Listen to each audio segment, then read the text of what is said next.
Hi, everybody. I'm Katina McHenry. Thank you for joining us today on our work from home edition of our Big Ideas, where we delve deeper into faculty research happening here at the McCombs School of Business. Joining me today is a brand new faculty member in our IROM department, Avi Collis. She is assistant professor, of course, in our IROM, which is Information Risk Operation Management. Thank you so much for joining us today, Avi. It's good to see you and welcome to McCombs. Yeah, thanks, Karenia. Thanks. It's great to join the McCombs community. Well, we are glad to have you. Avi joins us from MIT's Sloan School of School of Management. So we are very thrilled to have him here.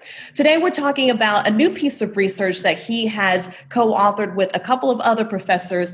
It is called Rationing: Social Contact During the COVID-19 Pandemic, Transmission Risk and Social Benefits of U.S. Locations. So it basically, your research focuses on the strategy and the proper way to reopen. So talk to me a little bit about just the background and some highlights of your research.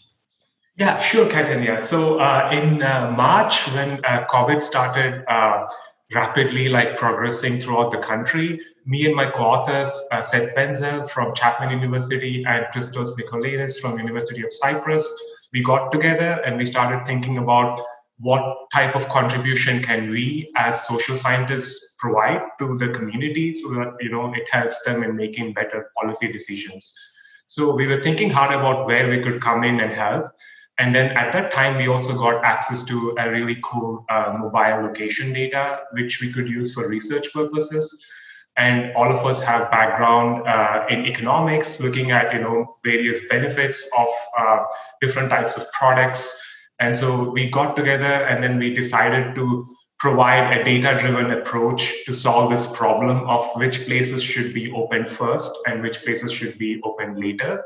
Right. So we started doing some data analysis. So we had different types of data sets. So one looking at mobile location data, which we use to classify the riskiness of locations in terms of how likely they are to spread pandemics. And we also collect data from the Bureau of Economic Analysis, looking at more the economic importance of these locations, so payrolls, revenues, and employment. And finally, we also have do our own original surveys of consumers across US, looking at how much value they put on different locations, what locations are more important to you as a consumer. So we use all these three different data sets to come up with a framework which helps policymakers decide which places should be open first and which places should be open later. And according to your research, which is scientific, your suggestion was that banks should open first and then other financial institutions, and then general merchandise stores such as Walmart and Target should be the first businesses to open. Well, now that we are sort of past that and businesses have started to reopen, but now we've seen cases spike and now businesses are starting to shut down, especially in places like California, here in Texas, and also Florida. So based on your research and based on what's happening, how do you approach it now? What would be your suggestions now based on the research? That's a great question. So our framework can be used not only to decide which places to open first, but also to decide which places should be shut down, as subsequent waves of COVID happen. So that's what we're seeing in Texas right now, right? Initially, beginning of May, most places such as bars and restaurants and even gyms and hair salons were reopened.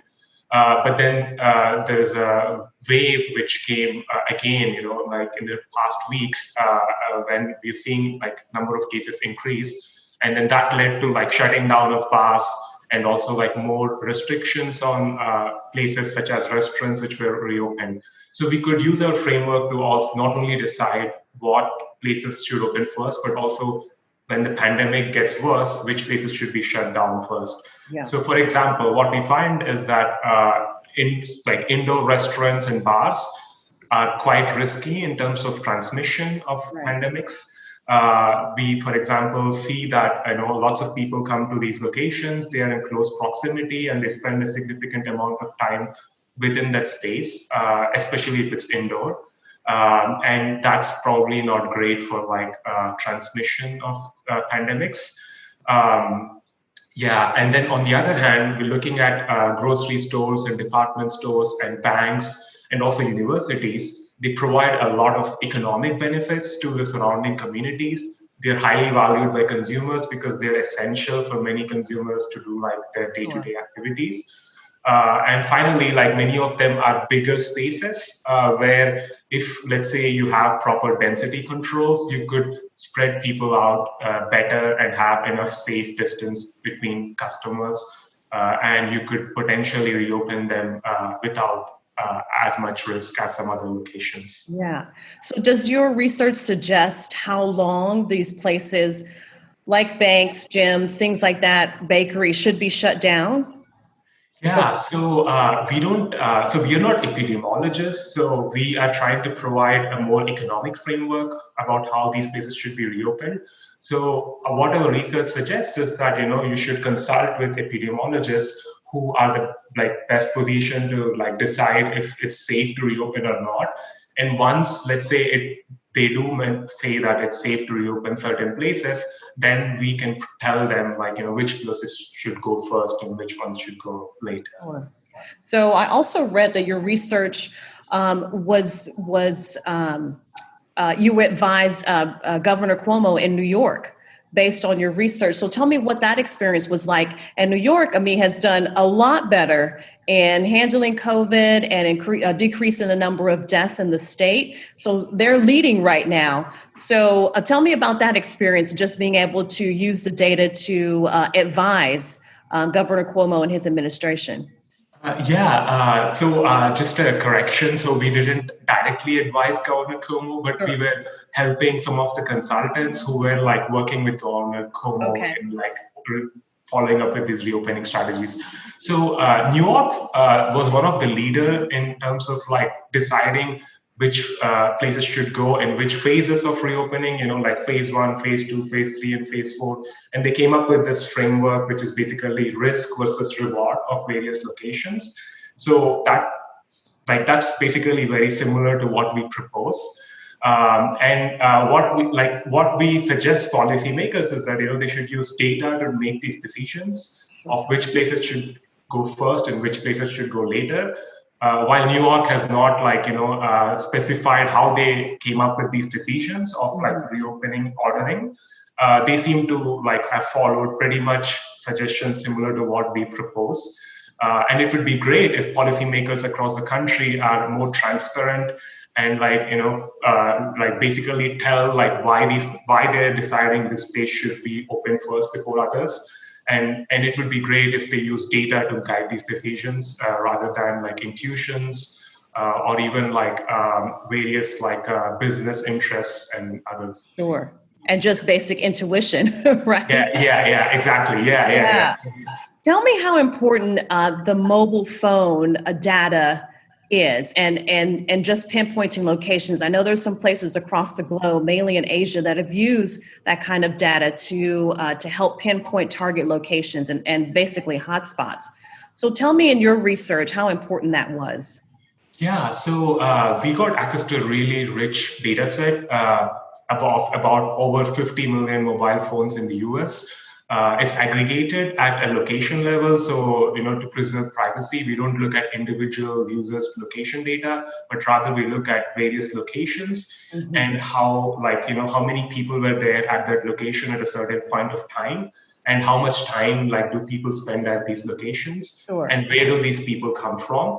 And that data was super useful for us to come up with our risk metrics of locations. So basically what we do is we look at various locations, look at the square footage of these locations, and count the number of people who were in that location at a certain point of time.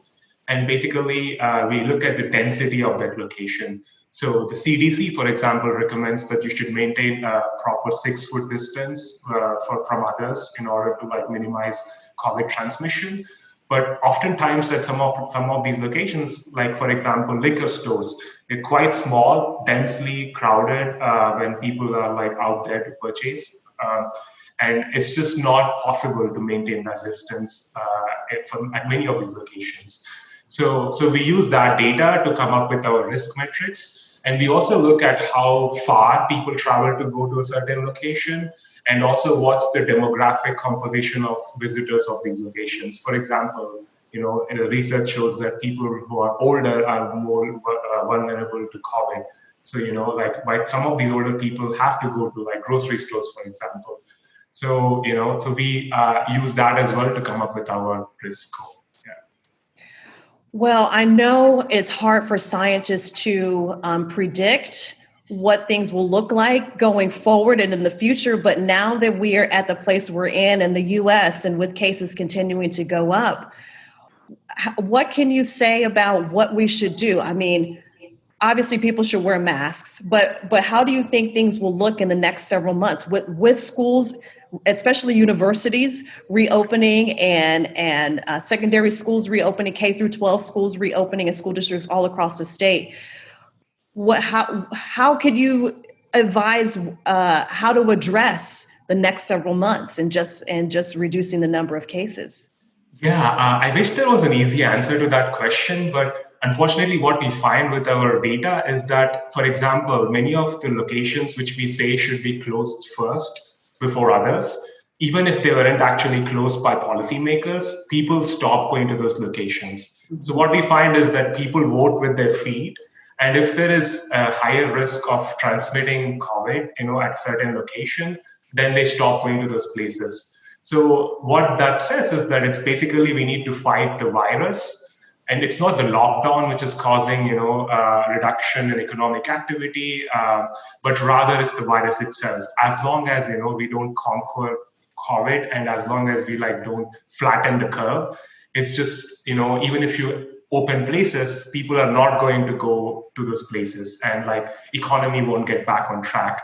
So I think one way forward to decide what to do in the future is to do regular surveys of people in order to gauge their confidence in terms of how confident do they feel, their location is in terms of handling COVID. And if places do reopen, are they willing to go and participate in economic activities? So I have also some follow-on research right now where we are running lots of large-scale surveys in partnership with Facebook, where we are surveying thousands of people every day, asking them basically if these places reopen, will you go and visit them?